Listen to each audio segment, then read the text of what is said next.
If Christ is king, how should the Christian consider the kingdoms of this world? What does the Bible teach us about human authority and what it means to love our neighbors and our enemies? Before we render unto Caesar what is Caesar's, let's know what it means to render unto God what is God's. This is the Biblical Anarchy podcast, the modern prophetic voice against war and empire. Well, hello everyone, and welcome to another episode of the Biblical Anarchy podcast, a project of the Libertarian Christian Institute and part of the Christians for Liberty Network. This week and every week on Biblical Anarchy, we seek to live counterculture to the empire of man and to instead seek the kingdom of God by unpacking what the Bible teaches about government, authority, and human relationships. I am your host, Jacob Winograd.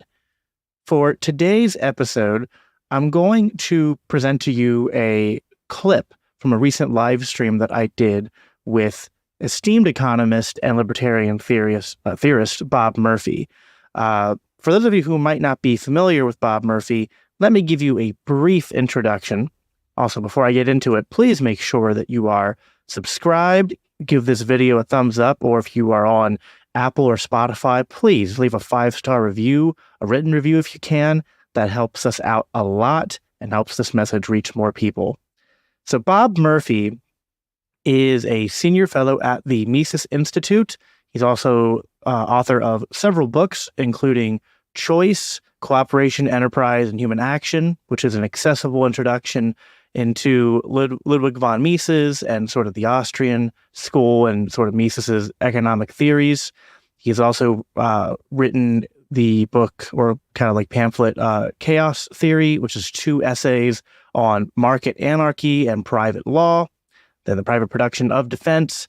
And he is the host of the Bob Murphy Show, which I have been on, and also the Human Action podcast for the Mises Institute.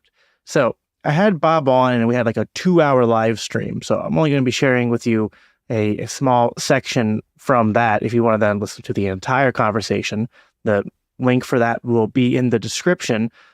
Bob is a fellow Christian as well, and someone who I have learned a lot from since I became more libertarian leaning in my political and economic views.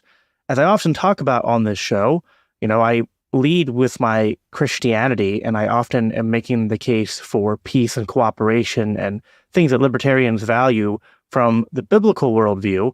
And Bob will also do that, but he's primarily an economist. And so he specializes in the study of what Austrians call human action. So he looks at also at how markets work, things like how price controls lead to the problem of economic calculation, things how government intervention in the economy and the Federal Reserve changing interest rates, how Austrians are better able to track and predict how the market's going to respond to certain things than your traditional Keynesian economists will. For a while, Bob had a show called Contra Krugman, where he would debunk the economic fallacies of Paul Krugman.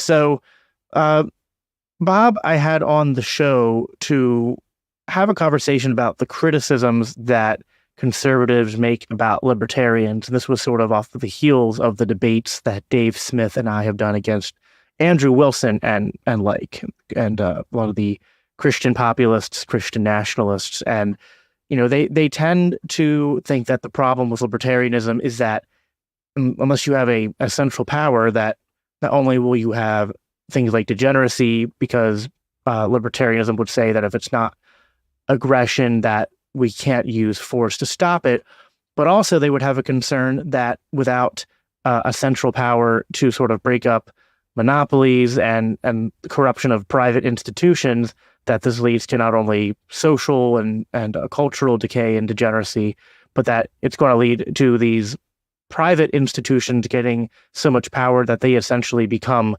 governments themselves or make new governments.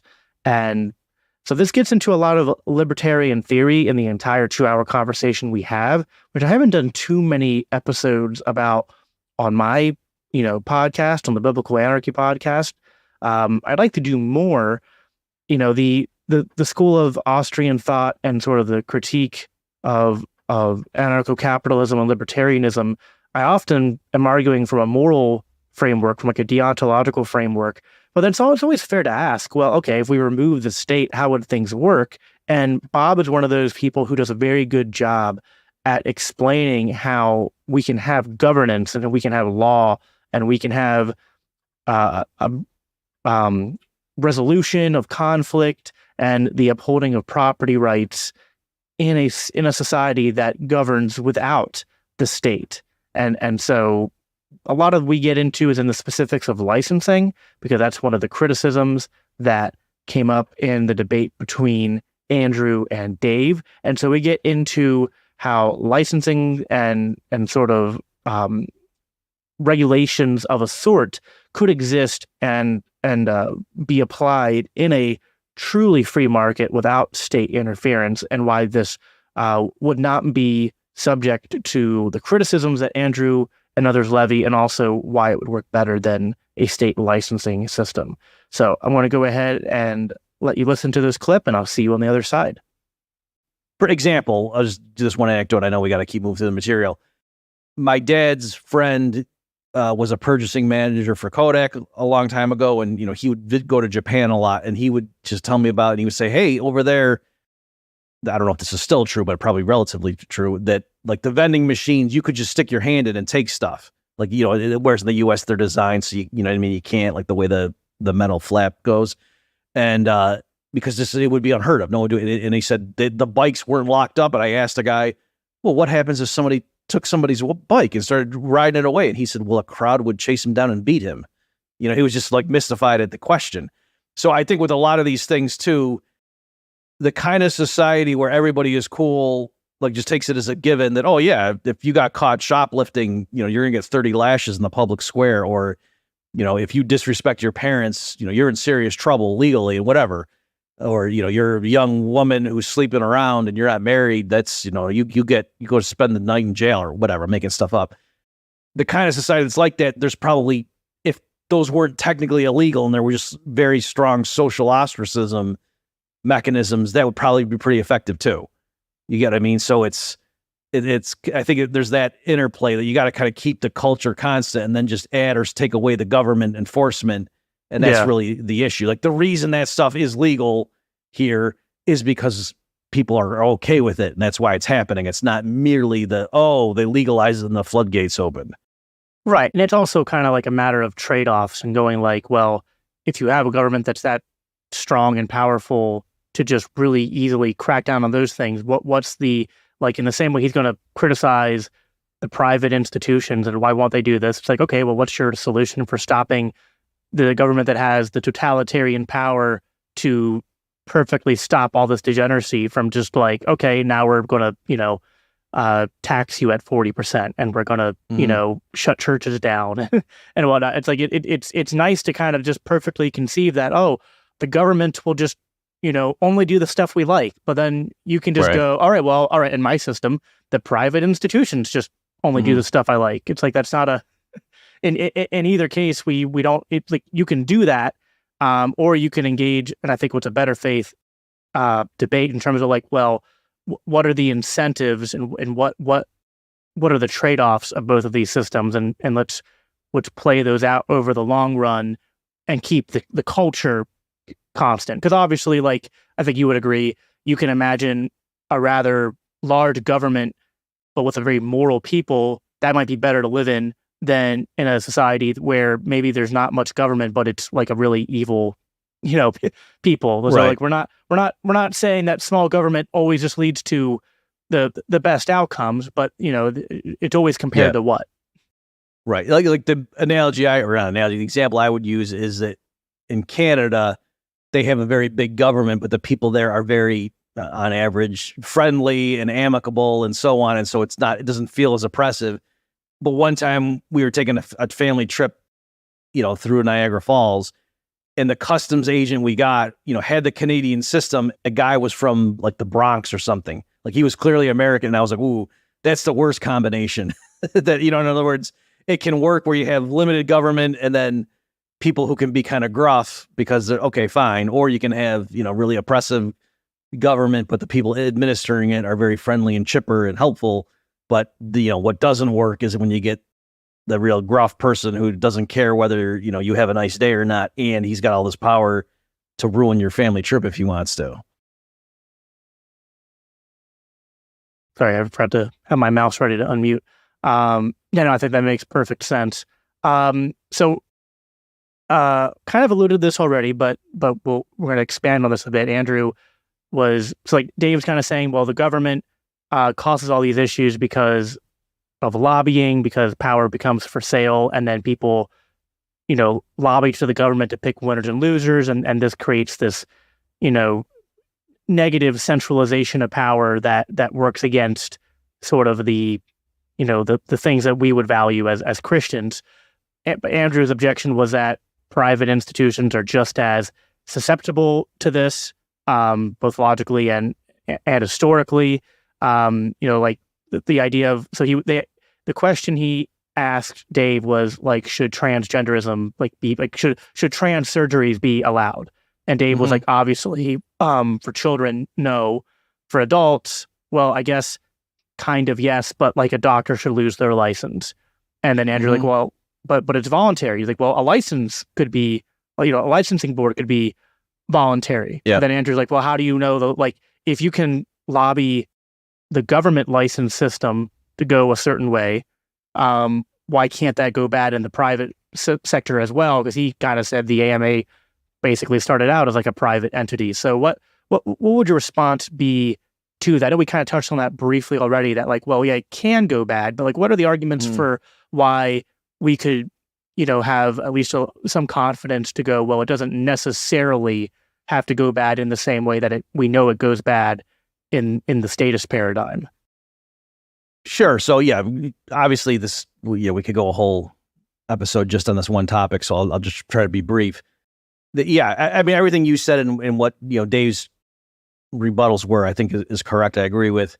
And just to elaborate a bit, the primary thing that you've got when you have it being held in the private sector is that there's competition, right? That it's not just a given that one agency has to be there. So there could be competing licensing agencies, right? And all that would mean is that, they're like certification boards might be a better way of saying it, as opposed to and hey, you're allowed to go get brain surgery from anybody, but probably most people are going to say, well, where'd you go to school? Like, we know that there's these reputable certification agencies, or the local hospital is only going to hire a brain surgeon who's gone to medical school and done their internship and blah, blah, blah. And, so, there's all those vetting procedures in place. And then, you can say, well, what if, some diabolical person, we really wanted to just do something horrible for no good reason.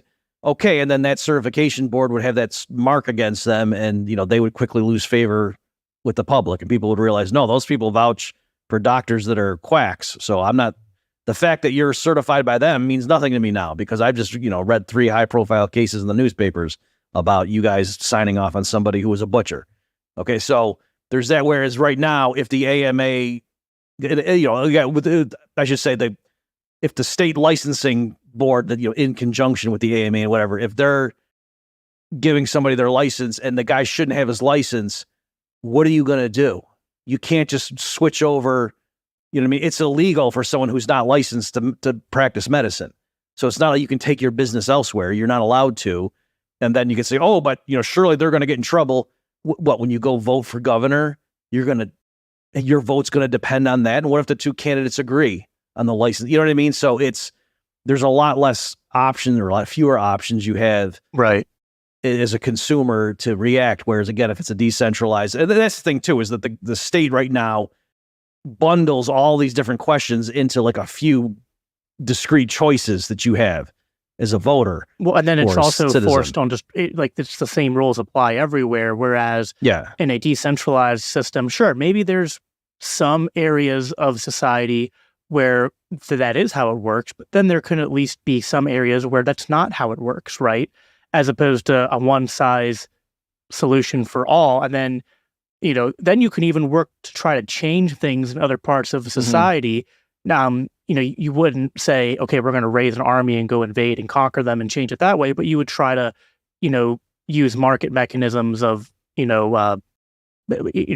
like education, boycotts, et cetera, advertising, things like that, to try to encourage people to, further incentivize what you like and disincentivize what you don't like. Again, it does kind of depend somewhat on a moral people who have the right values and espousing those values, trying to educate those values, which I think starts in the family and works out through the community, and the church plays a role in that.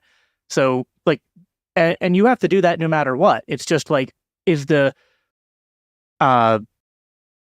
deck more stacked against that process if you live in our current society, which kind of, through fiat institutes one system for the entire country, or a decentralized system where you can have more competition? I think it's a lot easier to advocate for those changes and secure them through the decentralized model.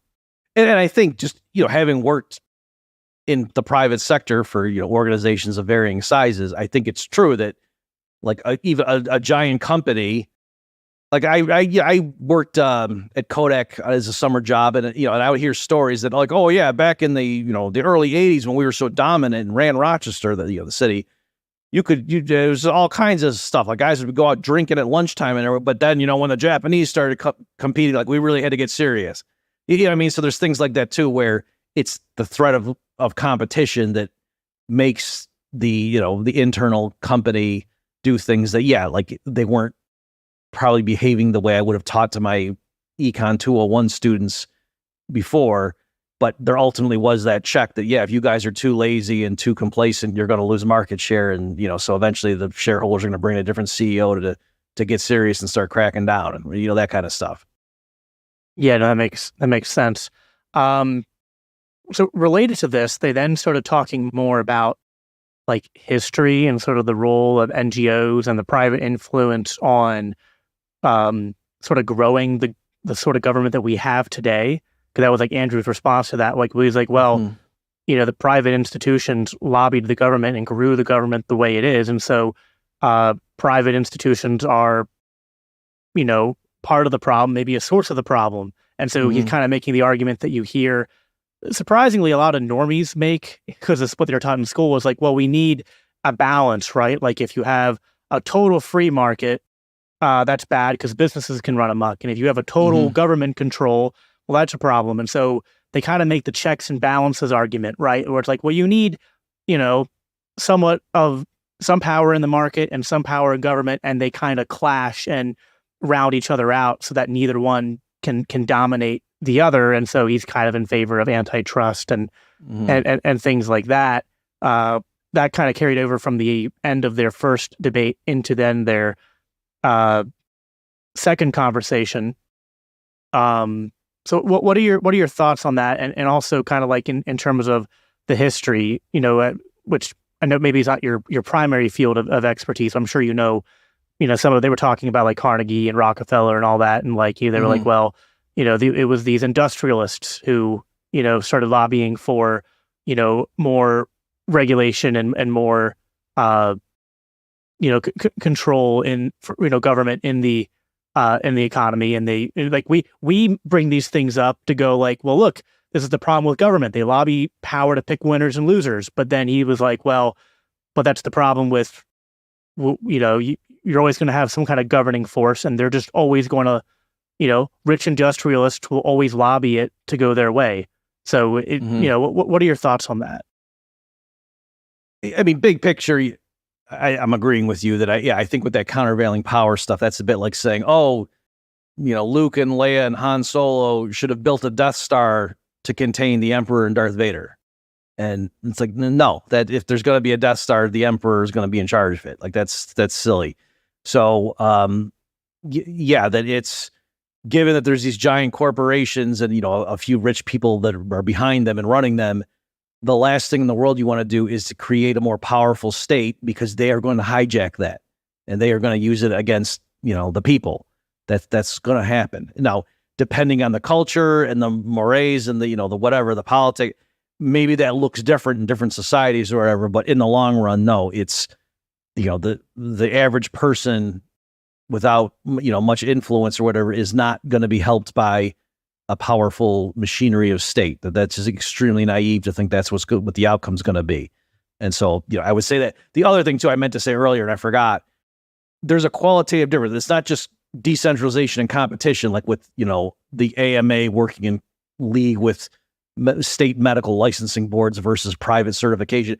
It's not just, a matter of degree or something, but also just qualitatively, when a private company is doing something, like people don't give it this sacrosanct status. Right? Yeah. I mean, like they know. So that's like when people say, oh, wouldn't the mafia just take over?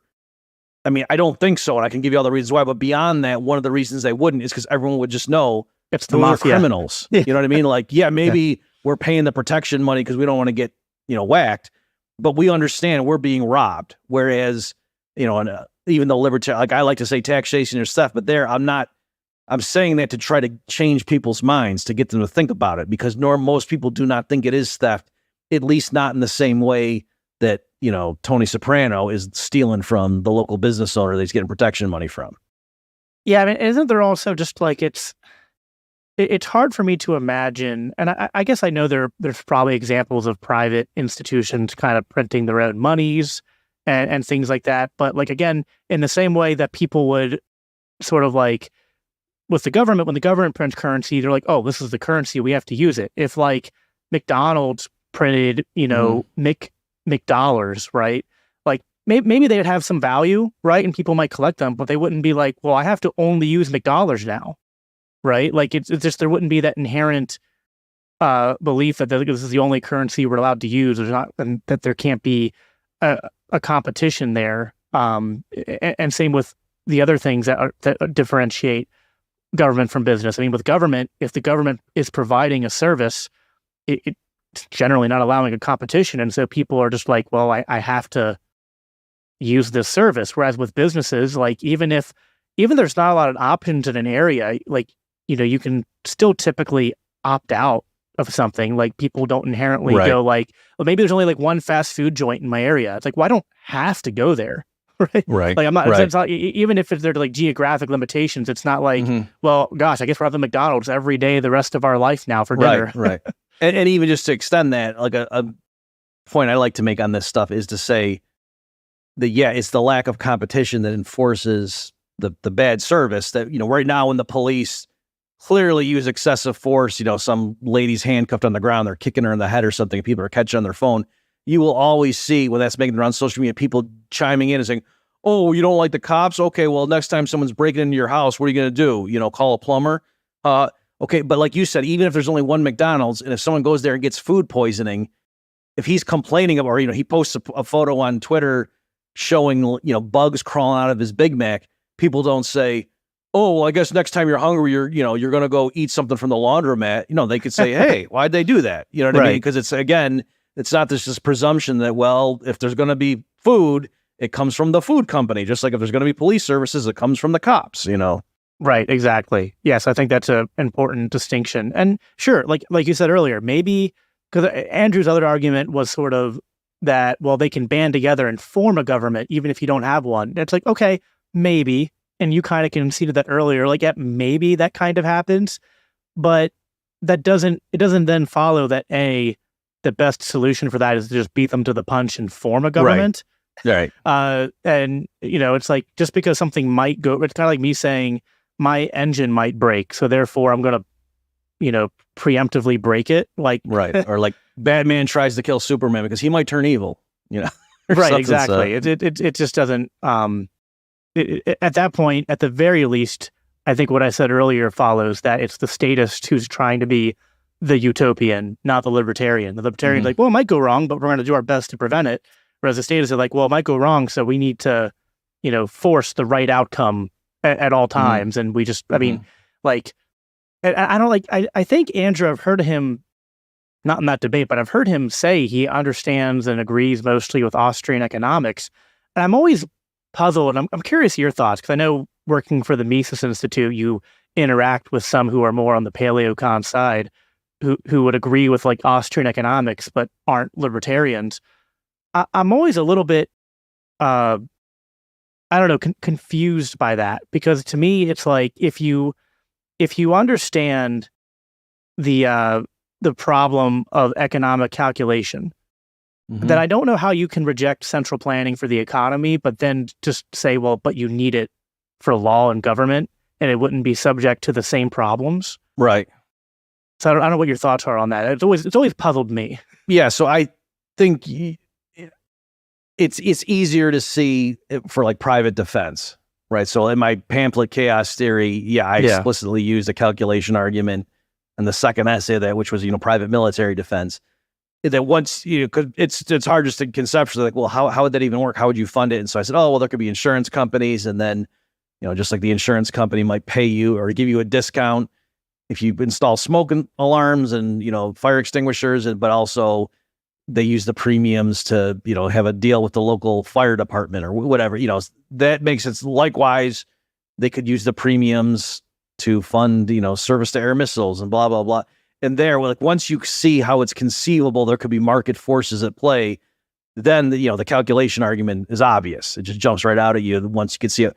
It's a little trickier. I still think it's valid, but I understand I can be more forgiving about how somebody might say, how would you even, like, without property titles being defined, how would you even know, what the costs and benefits were, or the revenues and the costs? Yeah. I mean, I think that's wrong. Like, you can go through and explain it, but I can see how law and order itself is a little bit tricky just to go right to the calculation argument. I guess I see that. I just think they would have to also concede that if they're not advocating for a global government, then they're just being arbitrary with, well, I guess we just by fiat have to say some government of some size has to exist with monopoly in some area. And, you just have to keep pick in mind, Mises, who gave us all these arguments, was not an anarchist. Right, so, I know. Like, it's not just Andrew. It's like, even look on Mises.